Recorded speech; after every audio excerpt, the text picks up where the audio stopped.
오늘 우리의 신앙생활에 대한 하나님의 반문이라는 제목으로 함께 하나님의 말씀을 나누고 또 찬양하고 기도하는 시간을 가지기를 원합니다.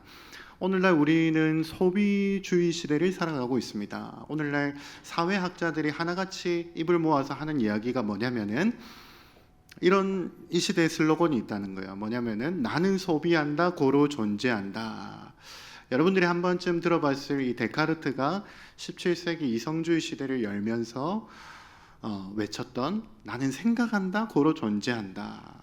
이것을 표방한 이야기인데요. 소비주의라는 말이 처음 등장하게 된 것은 19세기 산업화가 가속화되면서, 그러니까 사람들의 이 필요 이상으로 생산품들이, 공산품들이 만들어지기 시작하면서 이 기업들이 사람들이 필요 이상으로 사게끔 만들어야 되는데 그들을 현혹시키는 광고들로 이런 필요 이상으로 소비를 하도록 부추기게 되었던 시대부터 바로 이 소비주의라는 말이 등장하게 되었습니다. 저도 가끔 이마트나 대형마트를 한번 갔다 오게 되면 필요 이상으로 장을 보게 되고, 도대체 집으로 돌아와서 영수증을 보면은 이것을 왜 샀지? 이게 왜 샀지? 이게 왜 여기 있지? 과잉해서 사게 되는 저 자신을 발견하게 되는데요. 사회학자들은 소비주의 사회에서 이런 백화점, 대형마트는 거룩한 예배당을 대체하고 있다라고 그렇게 이야기합니다. 문제는 이런 사회 흐름에 맞춰서 교회가 종교 소비자들의 신앙 마트 혹은 신앙 백화점으로 전락되어져 가고 있는 문화입니다. 이런 교회 문화를 주도하는 대표적인 사람이 미국의 조엘 오스틴이라는 사람이고, 그리고 이 사람이 말하는 신학이 번영 신학이며, 이 사람이 쓴 책이 바로 두란노에서 베스트셀러가 되었던 긍정의 힘, 잘 되는 나, 이런 책들입니다. 실제로 긍정의 힘이라는 책을 보면 이렇게 말합니다. 하나님은 지금이 당신의 최고의 순간이 되길 원하십니다. 행복, 성취, 명예라는 말을 끊임없이 반복하면서도 예수 그리스도라는 이름 한 번 등장하지 않는 책이 바로 긍정의 힘입니다. 번영신학자들은 자기 교회의 성장을 위해서 세상의 가치관, 세상 기업의 원리들을 무분별하게 교회에 접목시켰습니다. 그 결과 그들은 예수의 이름을 팔아서 개교회를 성장시키고 사람들을 종교 소비자로 만들어 버렸습니다. 흥미로운 예배, 사람들을 즐겁게 해주는 목사, 가장 편리한 주차 시설이 있는 교회, 이런 교회를 찾아다니는 종교 소비자들을 말입니다. 더글라스 웹스터는 기업을 닮아가는 교회라는 책에서 이런 종교 소비자의 예시를 아주 잘 묘사하고 있습니다. 조금 긴 예시지만 제가 한번 읽어드리겠습니다. 댄 맥스웰과 캐시 맥스웰은 30대 후반의 부부입니다. 세 자녀를 둔 이들은 부유한 중산층 가정이 모여 사는 곳에 살고 있습니다. 그들은 현재 역동적이고 흥미를 느낄 만한 교회에 소속되어 신앙생활하기를 절실히 원하고 있습니다. 그들은 늘 재미있는 일을 찾아서 합니다. 몇 년 전에는 자신들의 모교회에서 이 설교와 예배의 만족을 느끼지 못하고 이 쭉 성장해왔던 교회를 나오게 되었습니다. 그들의 말을 빌리자면 그들은 거기서 아무것도 얻지 못했다. 그들의 모교회로부터 아무것도 얻지 못했다라고 말을 했습니다. 그래서 그들은 성경을 잘 가르치고 전도를 열심히 하는 것으로 유명한 복음주의 교회를 찾아가게 되었습니다. 이 교회에서는 설교자가 성경을 강해해 나갈 때 성도들은 실제로 그 성경 본문을 펼쳐들고 설교가 끝날 때까지 집중해야 했습니다. 교인들은 다정하고 친절했습니다. 맥스웰 부부는 열심히 교회에 출석했고 그들은 그들 가족이 뿌리내릴 새 교회를 발견했다는 안도감과 그 교회의 일원으로 받아들여지고 있다는 행복감에 도취되었습니다. 그러나 그 행복감에 조금씩 금이 가기 시작한 것은 얼마 되지 않을 때부터였습니다. 성경에 근거한 메시지라는 이유로 처음에 그들에게 깊은 감명 주었던 설교가 서서히 지루하게 느껴지기 시작했습니다. 그들은 목사님의 성경 강해를 자신들의 생활 방식에 접목시키는 데 문제를 느끼고 있었습니다. 설교를 듣고 그들은 무언가 확신에 차고 들뜬 기분이 아니라 혼돈스럽고 푹 가라앉은 기분으로 교회를 떠나곤 했습니다. 그들은 좀 더 가볍고 기분을 새롭게 해주는 메시지를 듣기 원했습니다. 그러나 목사님은 너무 진지하고 사색적인 경향이 있었습니다. 게다가 그들은 교회 내 알력들에 대해서도 점점 많이 알게 되었습니다. 겉으로 보기에는 다정하고 따뜻한 사람들이었지만 그 속에는 뿌리 깊은 갈등이 있다는 것을 발견했습니다. 그들에게 실망을 더해준 것은 일주일에 몇 번씩 밤 시간에 교회에 나와서 일을 해주면 좋겠다, 봉사를 해주면 좋겠다 라는 압력이 점점 더 커져갈 때부터였습니다. 적극적이고 즐거운 협력으로 시작되었던 일이 점점 무미건조한 하나의 의무가 되어가고 있었습니다. 부담감이 점점 커져감에 따라 이 댄과 캐시는 또 다른 교회를 몇 년 안에 찾기 시작했습니다. 그 지역에서 가장 빠른 속도로 성장하고 있던 교회를 찾아갔습니다. 시작부터 그들은 깊은 인상을 받았습니다. 목사는 목사 같아 보이지 않고 오히려 성공한 사업가에 가까워 보였습니다. 예배는 편안한 속도로 진행되었고 그의 설교에는 유머와 통찰력이 담겨 있었습니다. 분위기도 흥미로웠고 청중들은 열정적으로 설교에 응답했습니다. 댄과 캐시는 아이들을 위한 프로그램에도 깊은 인상을 받았습니다. 모든 것이 너무나도 유연하게 진행되는 것 같았고 사람들 사이에 다툼도 없고 그들에게 일을 맡으라고 부담을 줄 것 같지도 않았습니다. 그들은 몇 부로 나누어 드리는 예배 시간 중 하나를 택하여 예배를 드릴 수 있었고 아이들은 훌륭한 프로그램에 집어넣었으며 또 직분을 맡아 봉사해야 한다는 압박감을 느끼지도 않게 되었습니다. 마침내 그들은 부담감 없이 섬김을 받을 수 있는 편안한 교회를 발견한 것이었습니다. 맥스웰 부부는 더 자유로움을 느꼈고 더 행복감을 느꼈습니다. 그들은 예배를 즐겼고 이따금씩 주일 예배를 건너뛰면서도 아무런 죄책감을 느끼지 않았습니다. 읽으면서 열을 받네요. 부담감 없이 섬김을 받을 수 있는 편안한 교회, 바로 종교 소비자들이 찾는 신앙 백화점의 모습입니다.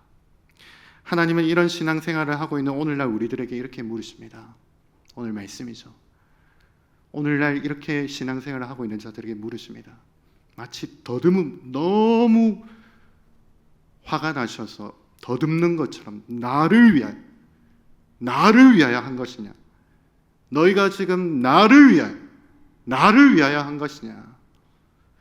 성도 여러분, 내가 만족하고 있다고 해서 내 신앙생활이 안전한 것은 아닙니다. 하나님은 우리가 드리고 있는 예배, 기도, 금식, 헌금과 같은 신앙생활을 보고 물으십니다. 정말로 나를 위한 것인지 아니면 하나님을 위한 것인지 아니면 자기 자신의 만족과 유익을 위해 하고 있는 것은 아닌지 말입니다. 오늘 우리가 읽은 스가랴 선지자의 시대적 배경을 한번 봅시다. 스가랴는 학개 선지자와 함께 성전이 제2성전이 건축되어지던 때에 활동했던 선지자였습니다.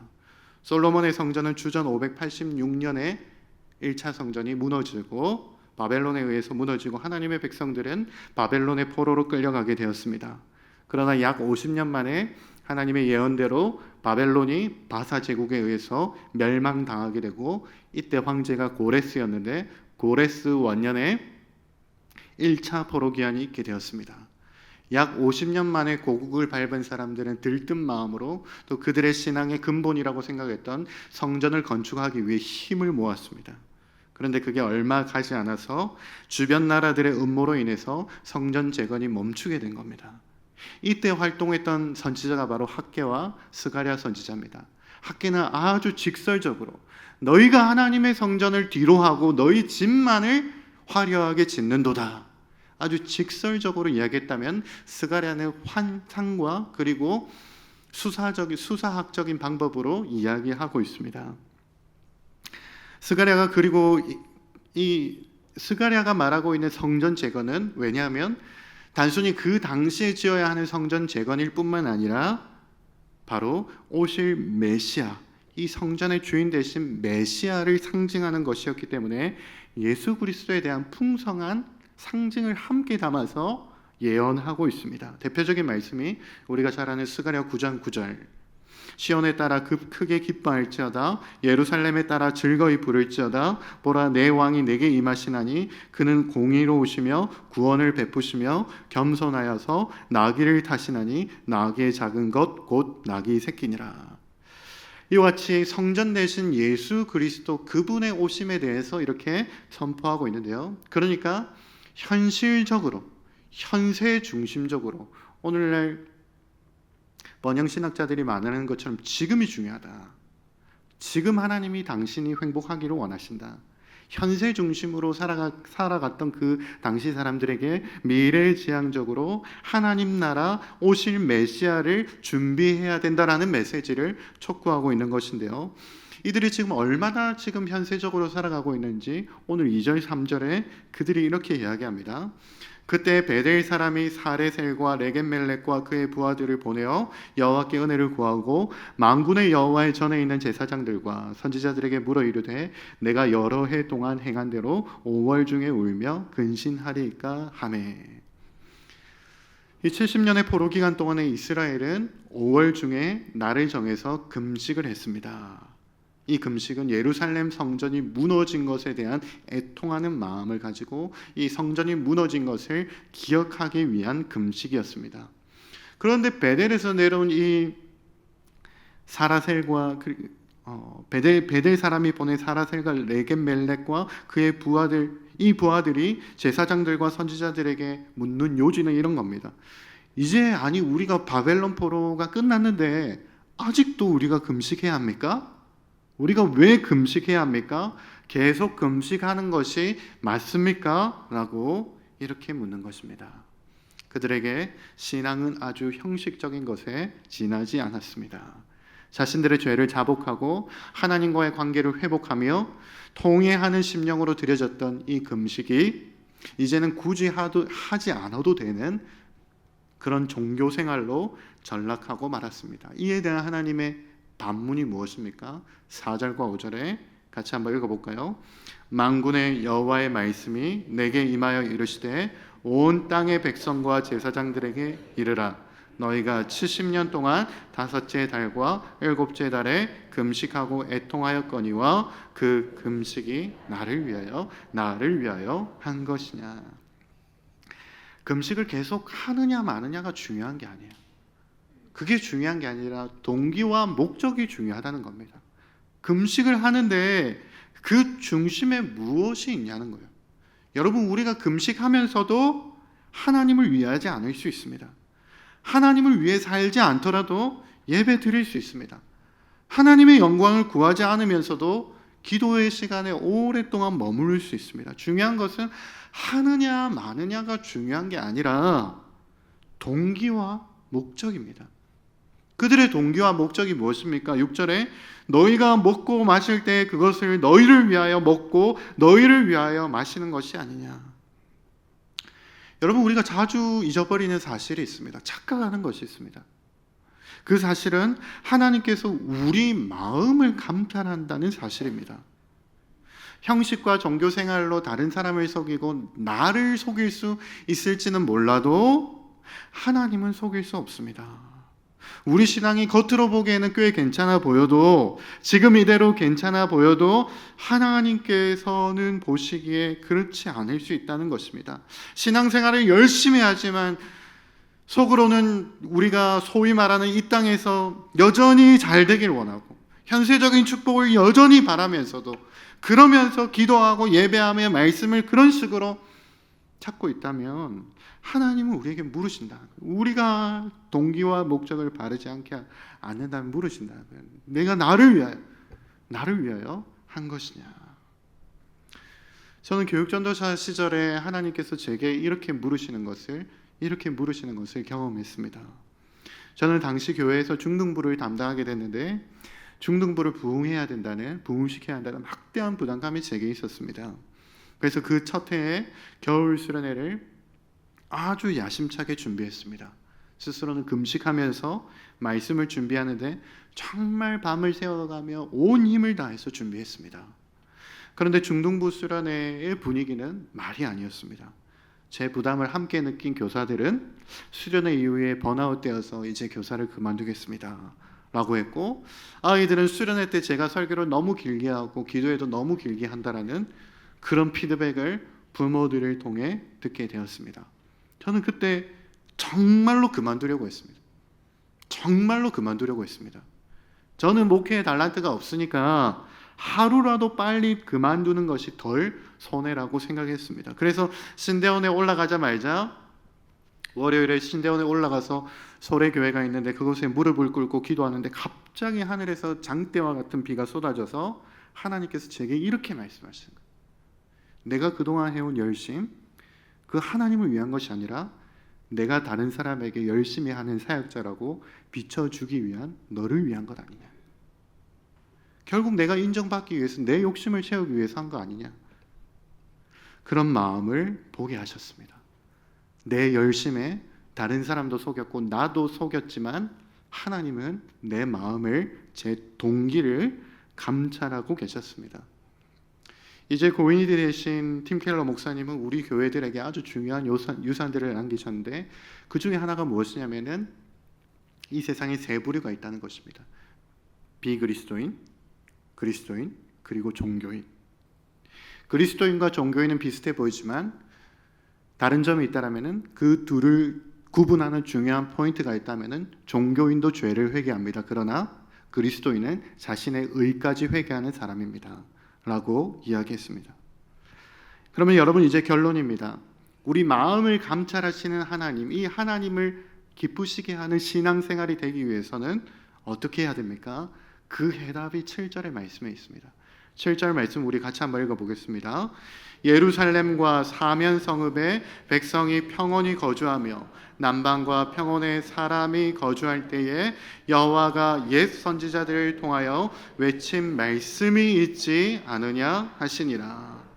말씀이 있지 않느냐. 우리 안에 말씀이 있느냐. 내가 교회에 예배를 드리고 봉사하고 일상에서 또 먹고 자고 하는 일하는 그 모든 중심에 말씀이 있느냐. 물론 중심이 중요하다고 해서 모양이 중요하지 않다는 것은 아닙니다. 신앙을 대하는 태도, 자리를 지키는 자세, 예배를 드리는 모양, 이런 것들이 우리 마음에 지대한 영향을 미칩니다. 그러나 정말로 중요한 것은 우리 마음입니다. 우리 마음 중심에, 우리의 마음의 동기에 그것에 말씀이 있느냐. 모든 원동력이 말씀이냐, 주님께서 말씀하신 것이냐, 아니면 내 욕심이냐라고 하는 것입니다. 성도 여러분, 하나님은 우리에게 말씀을 주셨습니다. 저는 가끔 이렇게 유치한 생각을 한 번씩 해보곤 합니다. 하나님께서 어느 날 한날 한시에 하늘에다가 빨간 글씨로 주 예수를 믿으라 그리하면 너와 내 온 집이 구원을 받으리라. 각 나라 언어로 이렇게 하늘에다가 써 놓으시면은 예수님 믿지 않을까? 예수님 다 믿게 되지 않을까? 그런 생각을 해보게 됩니다. 그런데 하나님은 우리에게 말씀을 주셨어요. 이런 기적과 이사가 아니라 말씀을 주셨어요. 왜 그렇습니까? 말씀이 우리의 근본을 변화시키기 때문이에요. 말씀이 들어가야 우리의 중심이 변화되기 때문이에요. 말씀이 우리에게 들려지고 우리의 때로는 들려지는 설교를 통해서, 때로는 성경 통독을 통해서, 때로는 기도 시간에 하나님께서 주시는 말씀이 있어야 우리의 근본이 바뀌기 때문인 것이에요. 우리나라는 미국과 호주, 캐나다를 비롯한 서양 선교사님들의 건강한 말씀 중심으로 교회가 시작되었습니다. 1866년 제너럴 셔먼호가 들어올 때에 토마스 선교사님이 500권의 성경책, 한문으로 되어진 500권의 성경책을 이고 그 배에 올라타게 되었습니다. 그런데 제너럴 셔먼호가 이 땅을 밟지 못하고 불타오르게 되자 이 토마스 선교사님은 급한 마음에 성경을 육지로 던지기 시작했습니다. 그리고 토마스 선교사는 그 육지의 땅을 밟자마자 바로 참수를 당해야 되는데 그때 참수를 하는 사람이 바로 박충권이라는 병사였습니다. 그 병사가 그를 참수했는데 훗날에 이 사건을 그가 이렇게 회상했습니다. 내가 서양 사람을 죽이는 중에 생각할수록 이상한 감이 들었다. 칼로 찌르려고 할 때 그는 두 손을 마주 잡고 무슨 말을 한 후에 붉은 베를 입힌 책을 가지고 웃으면서 받으라고 권하였다. 내가 죽이기는 하였으나 이 책을 받지 않을 수 없어서 받아왔노라. 박충건은 이후에 마페 선교사님을 통해서 세례를 받고 영수, 교회에서 영수, 오늘날 전도사의 직분을 감당하게 되었습니다. 우리나라 최초의 선교사를 참수한 그가 교회를 위해 평생 전도사로 봉사하며 살았습니다. 이후 1907년 평양 대부흥이 일어난 것도 바로 말씀 사경회를 통하였습니다. 그리고 일제감정기 시대에도 말씀대로 가르치고 말씀대로 살기 위해서 주기철 손양원 목사님과 같은 분들이 신사 참배 반대 운동을 벌이다가 순교하시기도 했습니다. 그런데 이렇게 서양 선교사님들의 말씀 중심으로 교회가 세워지고 믿음이 지켜져 온 우리나라 교회, 아이러니하게도 지금은 서양 교회들로부터 이상한 풍조가 들어오기 시작했습니다. 번영신학, 기업을 닮아가는 교회론, 부담 없이 섬김만 받으러 교회를 출석하는 종교 소비자들의 증가, 또 이들의 환심을 사기 위해 종교 백화점으로 전락해버린 교회들의 모습입니다. 물론 그 책임을 묻자면 저와 같은 목회자이겠죠. 1907년 평양 대부흥 운동 100주년 기념하여서 옥하는 목사님께서 주여 한국 교회를 이렇게 만든 장본인이 바로 나입니다 라고 고백했던 것처럼 목회자에게 가장 큰 책임이 있을 것입니다. 그러나 오늘 하나님은 우리 개개인들에게 이렇게 물으십니다. 네가 나를 위하여 한 것이냐? 나를 위하여 한 것이냐? 정말로 나를 위하여 한 것이냐? 오늘 말씀을 보십시오. 하나님이 마치 더듬는 것처럼 네가 나를 위하여 한 것이냐? 묻고 계십니다. 사랑하는 성도 여러분, 말씀으로 변화되어 늘 말씀을 가까이 했던 우리 주기철 목사님은 일사각오라는 설교에서 이렇게 말씀하셨습니다. 내게 목숨이 100개가 있어도 100번 죽는 것이 아깝지 않은데 내게 목숨이 하나밖에 없어 기꺼이 하나님께 드립니다. 일사각오. 여러분, 이 목사님의 믿음을 지킨 말씀이 그때하고 지금하고 다릅니까? 옛 선지자들을 통하여 외친 말씀, 동일한 말씀입니다. 오늘 우리가 찬양하며 기도하는 시간에 먼저 우리 신앙생활을 한번 점검해 보면 좋겠습니다. 목사님, 저는 이때까지 그렇게 믿어왔는데요. 그렇게 해가지고 복을 주셨는데요. 그렇게 안심하고 있다면 여러분, 그게 아닙니다. 그게 아닙니다. 우리 주님이 물으십니다. 네가 나를 위하여 한 것이냐? 우리 성령의 조명하심 아래서 내가 하고 있는 신앙생활의 모습이 정말로 하나님이 기뻐하시는 모습인지를 돌아보기를 원합니다. 그리고 말씀으로만 순복하는 우리의 삶이 되기를 원합니다. 주님 말씀하시면 제가 이것을 계획했고요, 저것을 계획했고 앞으로 이것을 하기 원하는데 하나님 도와주세요, 이런 게 아니라 주님 말씀하옵소서, 말씀만 하시면 제가 말씀에 따르겠나이다. 우리 이런 믿음으로 말씀 중심의 신앙으로 돌이키는 이 시간이 되기를 원합니다. 우리 시간에